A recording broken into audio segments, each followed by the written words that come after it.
Well, after 40 years of service in the federal government, Kansas Senator Pat Roberts is hanging up his legislative hat. RFD-TV's Emily Buck joined the senator for a conversation about his life, career, and legacy.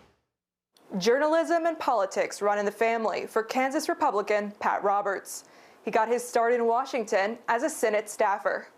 I didn't ever expect for the trail of life to lead to the Senate of the United States. I was in the House first. Well, first I was an employee of Senator Carlson and then chief of staff for a congressman named Keith Sebelius and ran for that seat. Was in the House for 16 years, ran for the Senate. The rest is history. He followed in the footsteps of his father, Wes Roberts, a former Republican National Committee chair, who inspired one of the senator's most important projects. With the final dedication of the Dwight David Eisenhower Memorial at the end of my Senate career, it is a full family circle accomplishment. If my dad helped elect Ike, then the least I could do was to lead the effort to make a memorial on the Mall to a great general and president a reality. Like his father, Senator Roberts served in the United States Marine Corps, an experience that continues to guide his life. Marines never give up. We take the hill, and the discipline and focus I learned in the Marine Corps never failed me in my toughest battles here in the Senate.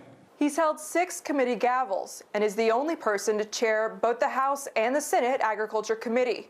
He's worked on 8 farm bills during his career, and the latest one earned a record 87 bipartisan votes, thanks in part to his longtime partnership with Michigan Democrat Debbie Stabenow. We had to get a farm bill done, and that takes precedence over everything, whether it's my politics, her politics, or left, right, whatever you want to say.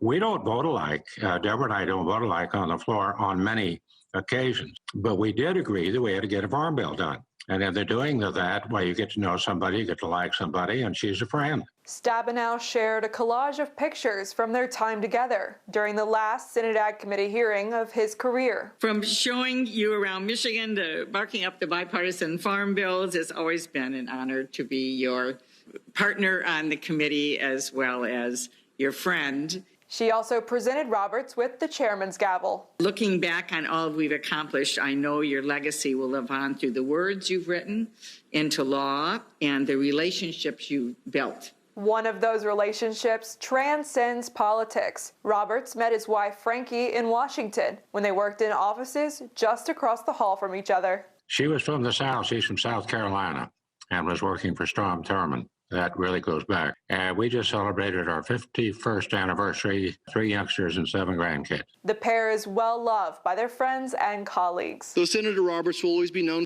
for his wit, being an entertaining speaker and a great interview. His actions, his accomplishments will always speak louder than any of his words. He and Frankie have been tremendous ambassadors for agriculture, for Kansas, and for America. As he closed out his farewell remarks on the Senate floor, Senator Roberts paid tribute to his Kansas roots. The entire country could use a little bit of what we say in Kansas, ad aspera per aspera, to the stars through difficulty.